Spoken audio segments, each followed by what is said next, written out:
the BitMine partnership with Beast Industries. And so Beast Industries is the parent company for everything that MrBeast touches and builds. And so within that whole media ecosystem, they are essentially the access to retail. And so BitMine is the largest Ethereum treasury company. And so them throwing $200 million at MrBeast is an incredibly big deal when we're constantly saying that the reasons the markets haven't moved is because retail isn't here. And so if everyone is positioning Ethereum as the Wall Street blockchain, the retail blockchain, you got to have people using it. And so I broke this down also in our Substack. So if you want to check that out, it's linked down below, memesandmarkets.com. But I want to dive deeper into it, explain what I think will come from it, what it could mean for your bags and all that stuff. And then we'll also talk about the tokenization of Wall Street as well. You've talked about this. Was this not your most recent video? Yeah, today's video, actually. That's correct. Amazing. Yeah. Also, I want to take a second because I know we got a pretty diverse audience. Let's talk about who MrBeast actually is. Fair. Right? Great call. So MrBeast, Jimmy, is what the people in the industry call him, is a super hyper famous YouTuber. He's got, I believe, the most subscribers of anyone on YouTube, correct? I believe he passed, one of these, like, I think it was like an Indian account that did really, really well. And it was always a back and forth where, will they pass them? And he did, I believe. I still find it so fascinating how YouTube famous someone can be and be completely unknown to the rest of the world. Like, honestly. Yeah. Like he's not Michael Jackson. You know what I mean? But he's the Michael Jackson of YouTube. I don't know. He's crossed platforms for sure. Bro, on a global scale, he's probably close to Michael Jackson. Maybe on a global scale. Maybe that's what it is. Because I feel like if he went down the street, bro, like no one knows who he is, bro. You're on crack. The kids do. But because of that, everyone does. Yeah, that's probably what it is. It's because I don't have kids. Look at the numbers for how many people, and of course, I'm sure there's twisting and like making these numbers sound way better than they actually are. But when MrBeast was talking about it, or was it even Tom Lee? They're like, 1 in 10 people have watched a MrBeast video within the last month. Yeah, 90 days is what it was. 90 days. Okay, I think that's crazy. There's no. Can that be true? It's definitely possible, but so the way that I look at that is this, right? So his reach, untouchable, right? Like there's probably very few brands that are getting that kind of reach on a global scale, but definitely people. But do people know who he is though? 1 in 7. Yeah, maybe not. Maybe, so I get what you're saying, and I can agree with people in the chat saying like MJ is so much bigger. Yes, maybe the brand itself and the person, but in terms of exposure to people, I don't think it's close. I think MrBeast is probably bigger. I think he probably touches more people far more consistently. So yeah, like I think MJ is far more talented, far more iconic, and the name and the brand is obviously synonymous. But I do think MrBeast reaches a crazy amount of people, which is really what the whole point is. So Carl's saying that means 9 have not. Okay, like you could say that about literally anything, bro. Like that's true though. Yes, because for Michael Jackson, would it be 9? Like no way. Like 3 people out of 10 don't know who that is. You know what I mean? Know who that is, but consume their content though is a different equation. That's true. That's a really good point. That's the whole point of like name doesn't have that much relevance unless they have media behind it to spread a message. And someone else also said he's paid for by the WEF and Amazon. I think it was Carl as well. And that's like, you can't dispute that. He's got a friggin' TV show on Amazon Prime, right? He's got all this stuff. And so when you sign this deal, like rigged money don't lose. Facts. Right? And so if they're signing a deal with BitMine, then I'm hard pressed to believe that Ethereum could fail. That's going to be super cool to see how this plays out. So real quick, I just want to show people the YouTube channel. So this is MrBeast, 462 million subscribers. He's got 108 billion views. Am I tripping? No, 108 billion views.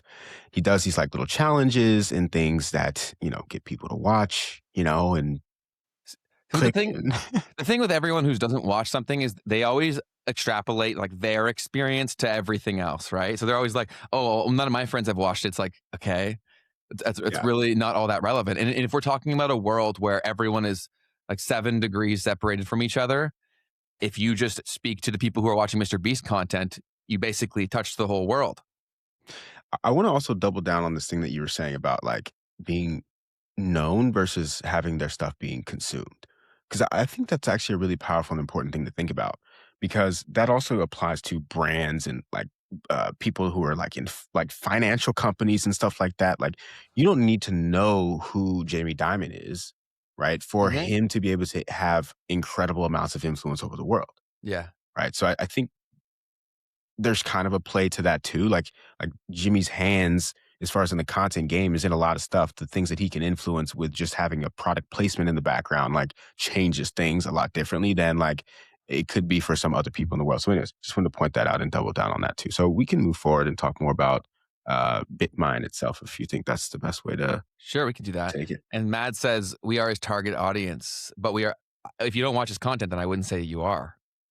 Yeah, I that's why I honestly felt Go the ahead. need to say who he is because I feel like a Great lot of call. people here, like, it's not like, Y we're not well, I don't watch that stuff, you know what I I don't mean? find it I honestly don't even find it entertaining. Like, when I watch his stuff, I'm kind of shocked by the sheer number of views that it has, Mhm, but, so who knows?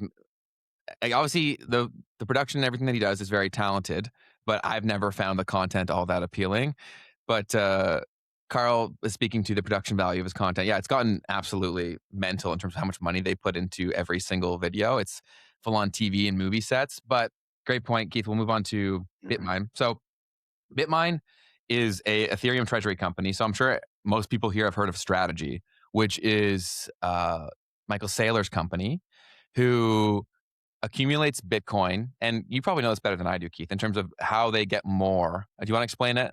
Yeah, to the basics of it is that he's raising money Michael's strategy excuse me, Michael Saylor and MicroStrategy, which is now Strategy, is Yeah. a Bitcoin treasury company. And the goal of the company is to get as much Bitcoin on its balance sheet as possible, to acquire as much Bitcoin as it can. And it does this by raising money from investors. They raise money in two different ways. They raise money in the form of debt and they raise money in the form of equity to do this. And what that means is that either I'm getting a loan from you to go out and buy Bitcoin that I'll pay interest on, or I'll raise money in the form of equity where I don't have to pay you back, but instead you're looking for the appreciation of the price of the stock that I'm selling to you to go up. Mhm. So that's the basics of how Michael Saylor has done that with strategy. And now Yes. BitMine is Tom Lee and some others doing this for Ethereum. Great explanation. Thank you for that. So why Ethereum is actually probably a better asset to do this with is because of the staking mechanism that's built into it, right? So you have that huge advantage from holding a lot of ETH where you earn ETH from simply holding the underlying asset, which gives you a huge advantage to do these kinds of things that we're talking about, which is also why Tom Lee took a lot of heat for this partnership because if you're going to throw $200 million for a media partnership, everyone who is an investor in this is thinking, why aren't we buying $200 million worth of ETH? Right? Which is a totally fair thing to consider. And Zach has a really good point here. So, byproduct of the brain rot era. Yeah, he kind of, if you actually think about it, like obviously Mr. Beast can't be like it's not his fault why he did this, but he did create brain rot almost. Like the Mr. Beastification of everything, right? Yeah. That's why when I was running my YouTube agency most aggressively, everyone would always want more and more and more edits, right? Because they're oh, Mr. Beast has the most views, so signal versus noise kind of thing. Like, oh, people are watching it because of these edits. It's like, no, man, they're watching it because he spent $1 million in this production. You know what I'm saying? Right. If I throw more motion graphics, it is not going to give you the same amount of views, right? So, what's up, Shayla? Appreciate having you here. So, with the partnership, why I think it does make a lot of sense is because if Tom Lee and their whole thesis is that they believe that this whole world that's going on chain, and I want you to explain the tokenization stuff after this because I think that will double it down because it's probably going to be using Ethereum as well. Mhm. But if they believe that this is the future that's going to be built on, then you need usage for that thesis to come to reality. And you actually I tweeted this last night, but I should give you credit for it because you're really the one who planted the seed in my mind, where you explained how the oil companies really needed Ford, right? You're like, Yeah. oil wasn't, it was a thing, of course, but like it became a thing when the car became a thing, right? 100%. That was John D. Rockefeller's thing. So quickly on that, right? Yeah, please. John D. Rockefeller was a billionaire. right before, or rather, he was worth hundreds of millions of dollars right before the invention of the automobile. But like two-thirds of the wealth that he actually had in his life came at the very end of his life when the automobile became a thing. Right. Hmm. So that was the thing that made him like this mega billionaire. It wasn't even until the end of it all. He was already like super rich. Don't get me wrong. Of course. 100%, right? And so when you think about that foundational change for how really the automobile kickstarted the like crazy demand from everyone needing oil, right? Like, 'cause then the whole lives were built around the movement that came from a car. Systems, cities, structures were all built around this very thing. And so Tom Lee's whole thing, and a lot of people have been pushing the ETH narrative. They've always said it's digital oil. It's digital oil, Mhm, right? mhm, And so they've really just been waiting for their car. mhm. And so between what I would imagine they're building to push through this partnership and then the tokenization stuff for Wall Street that you'll explain later, I didn't think they're screaming that like the car is here or the car is coming. Yeah, man. I think that's a really, really good point. And so Wall Street, right, has been very all of the stuff, a lot of the news that you'll see coming out of Wall Street and tokenization and talking about blockchain, almost every single time it has something to do with some version of Ethereum, Mhm. right? And that's for the past 10 years that we've heard about this stuff. Great point. Um, BlackRock, all the banks that have been playing and tinkering with this stuff, it's always on some version of Ethereum. And why is that? I mean, it's a good question. I think there's two major reasons, and Tom Lee will point this out as well. One of them, Mhm. it's the oldest, longest standing smart contract platform. Tom Lee pointed out that it's never gone down per se, Mhm. which is actually a really important thing to think about when you look at other chains. I don't think any of them can say that. If you look at XRP, don't get mad, it goes down sometimes. If you look at Solana, come on, don't even That's try me. they That call thing it the goes down every cartridge, month. right? Yeah, you gotta blow the cartridge and put it back in. That's the joke they always make for Solana. And Cardano used to be able to say that it had never gone down, but there recently was a very short outage, like a month or Wow. 2 ago. Uh-huh. Yeah, it actually was a great example of showing why it being built the way that it was a pro because they were able to solve the problem with no real issues. Mhm. And so it's like basically saying if something was actually serious here, we still would have been able to avoid it. But they can no longer say that. And they used to say that That's all the funny. time. That's funny. Yeah. So the truth is now, Ben, the truth is that all of them will at some point because Yes. of the nature of and this is my whole thesis on all of blockchain is that you need to have because when Ethereum is being used at that scale, it's going to be dealing with different kinds of pressures. And the engineers and the developers are going to have to deal with different types of threats and Mm, things that they haven't built the chain to do yet. It's just going to happen. totally. So, with that being said, there's always going to be a need to have a different layer where the Mhm. actual settlement of transactions are happening. So and maybe not where the settlement is happening, but where the transactions can be organized. Right. I need to do this off chain, brothers and sisters. I'm really sorry, but it has to happen off chain because there's always going to be the threat that the chain actually goes down. And we're talking about mission critical opportunities. We're talking about money that has to move from one place to another. I cannot rely on some third party to make sure that that's going to happen. I have to have a system that makes sure that it will happen no matter what. And this is why interoperability and any solutions that sit on top of blockchains are so, so important. Don't sleep on that. But anyways, yeah. It's crazy to think about how obvious I personally think a lot of these things will look in like maybe let's say even 5 years time, right? Like I'll zoom out even longer than I actually think, where it'll look back and people when there's so much noise and fear going on, people can't really understand shifts that are taking place, right? And you've brought up that recurring principle that you brought up over the last 30 seconds, maybe a dozen plus times on this show, right? And it's crazy how a lot of people still don't really get what you're saying after hearing it this many times. It just goes to show you how many times you can get lost in a headline and miss what's actually happening, which is really what we're trying to talk about on this. And I think this episode in particular is a really great episode to do that. And someone here has a really good comment here, Johannes Winter. So someone said that in the new financial system, ETH is the platform, XRP is the pipelines, and BTC is the digital gold. Is that a fair description? I don't think that's bad. Yeah, I think that's a really beautiful way of looking at things. Um, because there is a certain value. And so Ethereum, another thing about Ethereum being used as the fundamental layer for a lot of the stuff that these institutions have built out is that there's this thing called the Ethereum virtual machine as well. Hmm. And almost all smart contracts, almost all of them are built using the Ethereum virtual machine or some version of Solidity as the code, right? To implement the actual logic that's needed to create these smart contracts. Yep. Now, that doesn't mean that you have to use Ethereum, right? But it just when the whole industry standard, this is like the NVIDIA thing. Like when the language that's being used to code the hardware of those chips is CUDA or whatever it's called for NVIDIA, like it doesn't mean that you have to use NVIDIA's chips, but it just means that they have a certain grip over the industry. Totally. Um, Google and their what's the Google Chrome platform called again? I've just recently on the show had learned about that. Um, Point being, you've got these open source technologies, and the Legos of how it all comes together will continue to develop. But when you've got a critical piece like the actual language that's being used or the virtual machine that can sit on top of any blockchain and be used to execute on, that thesis that you talked about, I think is very interesting.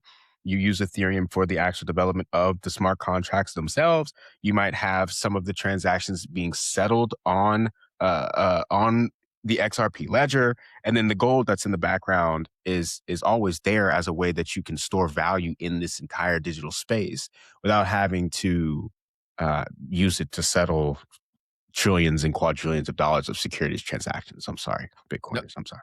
no. That's great. That's great. And I think that's foundational knowledge that's really important to understand. And speaking on Ethereum, so I actually have a lot of experience with the Ethereum blockchain because most of the NFTs that I've traded have been with Ethereum.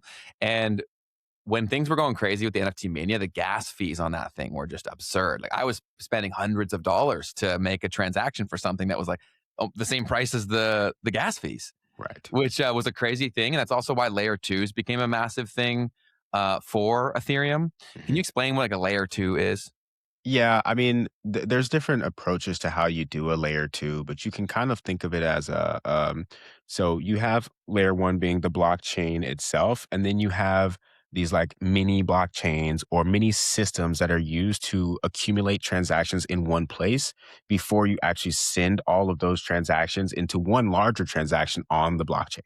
It's kind of how you can look at a layer two. Got it. Um, there's different approaches. There's roll ups. There's that's usually the main thing that's being used, which is that concept of like rolling transactions up into larger Totally. chunks of a Yes. transaction.